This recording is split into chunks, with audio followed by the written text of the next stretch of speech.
हाथ कहेंगे या अल्लाह ये हमसे हराम पकड़ता रहा, पैर कहेंगे या अल्लाह हमसे चलकर ये गुनाह करता रहा। तो इसलिए अल्लाह ताला से दुआ मांग लें, तौबा कर लें, ज्यादा से ज्यादा दिल से तौबा करें कि है अल्लाह हमारी खताओं को माफ फरमा। तो अल्लाह रब्बुल इज्जत बड़ी करीम ज़ात है, बड़ी रहीम ज़ात है, वो ये नहीं चाहता कि मैं ऐसे गुनाह माफ ना करूं, वो सारे माफ कर देता है। तो जो इंसान अल्लाह के घर में भी ना आए, तौबा करने का पता ही ना हो, ला इलाहा इल्लल्लाह तो पता ही ना हो क्या है,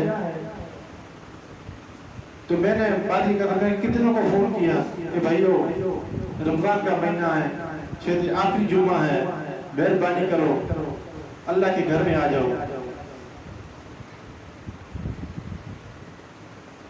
तो मेरे वाजिब इतना वो दोस्तों भाइयों,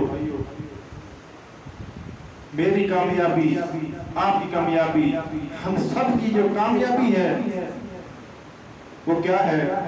दीन है। असल हमारा ठिकाना, मुसलमानों का ठिकाना जन्नत है, दुनिया नहीं है। और कामयाबी दीन में है, दुनिया में नहीं है। कामयाबी किसमें है? दीन में है। जिस दीन को मैंने और आपने पीछे छोड़ दिया है, इतने हम दीन से दूर चले गए हैं, इतने दूर चले गए हैं कि हम क्या आदि बात करें कि घर ही घर में 100% घर बेनमाजी है।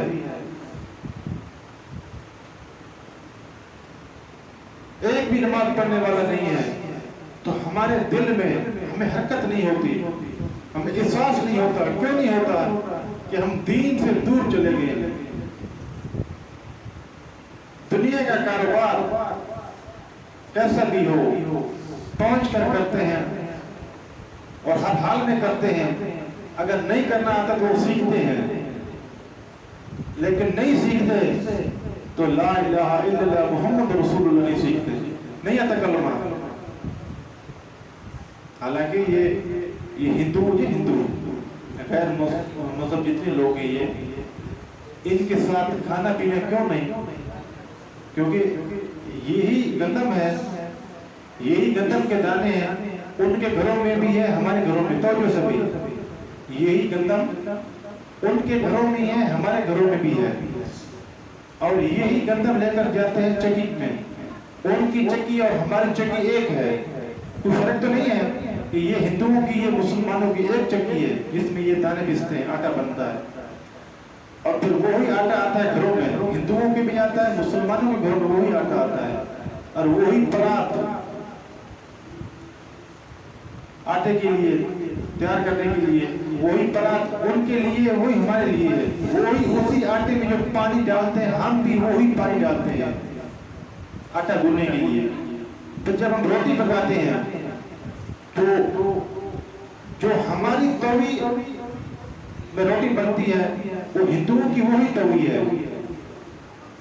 जो हम तवी के नीचे आग जलाते हैं, लकड़ी देते हैं, वो हिंदू भी वही देते हैं। और हम जो सालन बनाते हैं, सब्जी वगैरह ये वो, तो जो हम पकाते हैं वही हिंदू भी वही पकाते हैं। लेकिन हमारा उनका फर्क क्या है? हम उनके साथ इतना क्यों नहीं खाते? मना क्या है? जो शरीयत मुताबिक मना क्या है कि उनको हराम हलाल का पता नहीं, उनको पाकी और पलीती का पता नहीं उनको, इसलिए हम उनके साथ खाते नहीं। क्योंकि बाकी तो सारा मामला हलाल है, गंदम हलाल है, सब्जी हलाल है, पानी हलाल है, हर चीज हलाल है। सिर्फ उनसे हम नफरत क्यों करते हैं कि उनको पाकी और पलीती का पता नहीं। यही फर्क है ना हमारा उनका, यही फर्क है। और आज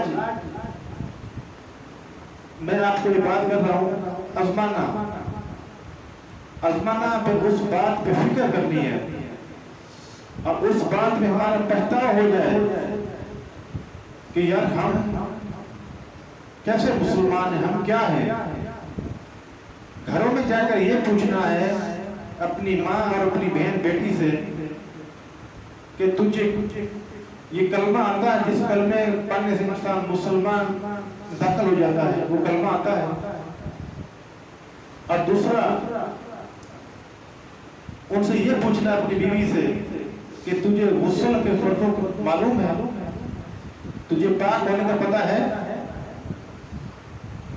अगर हमारे घरों में वो हिंदुओं की तरह नाम के मुसलमान, खाली नाम के मुसलमान, ना कलमा आए और ना पाकी पलिती का पता हो, तो हम में से उन में से क्या फर्क है? ये भी सुन लो, फर्क बहुत ज्यादा है। हिंदू हिंदू है, लेकिन जो नाम के मुसलमान है वो हिंदू नहीं है, वो मुशरिक है। जन्नत के 8 दरवाजे हैं, 8 दरवाजे, 8 दरवाजे, और दोजख के भी 8 हैं।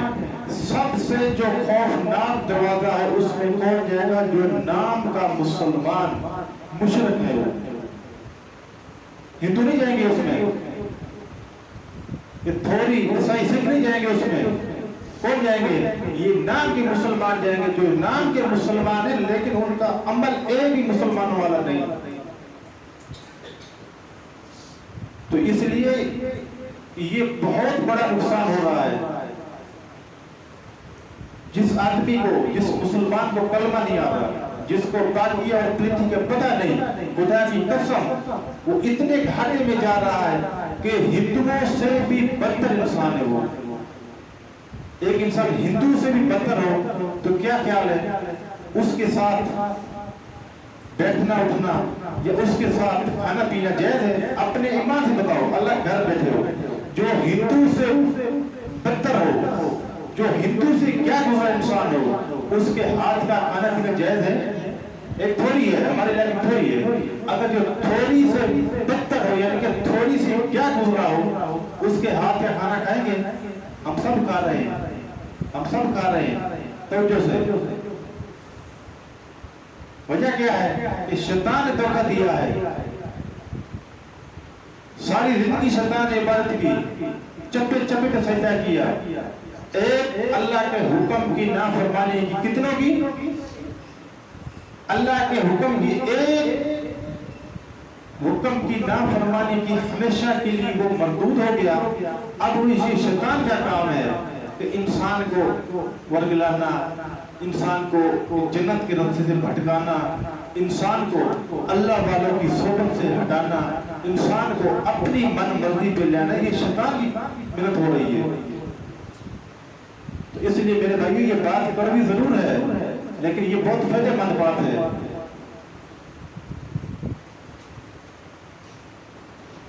तो सारे भी कोशिश करोगे ना भाई, अपनी बीवियों को, अपनी माँ बहन को क्या सिखाना है? कलमा सिखाना है, और उसको पाक होने का तरीका बताना है। जब पाक होने का पता नहीं होगा, कलमे का पता नहीं है, तो फिर मेरे भाई यही होगा कि घर में नाफरमानी ही नाफरमानी, अल्लाह की सारा दिन सुबह से लेकर शाम तक नाफरमानी, अल्लाह की नाफरमानी हो रही है, लेकिन हमारे दिलों में जरा बराबर भी हरकत नहीं। क्यों नहीं है? इसकी वजह क्या है कि पीछे हम हराम खा रहे हैं। रसूलुल्लाह सल्लल्लाहु अलैहि वसल्लम की सुन्नत से हर घर में बगावत होती है, हर घर में अल्लाह के नबी की सुन्नत को जिंदा किया जाता है। तो हमारा दिल, हमें हरकत क्यों नहीं होती, हमें एहसास क्यों नहीं होता? इसकी वजह क्या है कि पीछे हम हराम खा रहे हैं।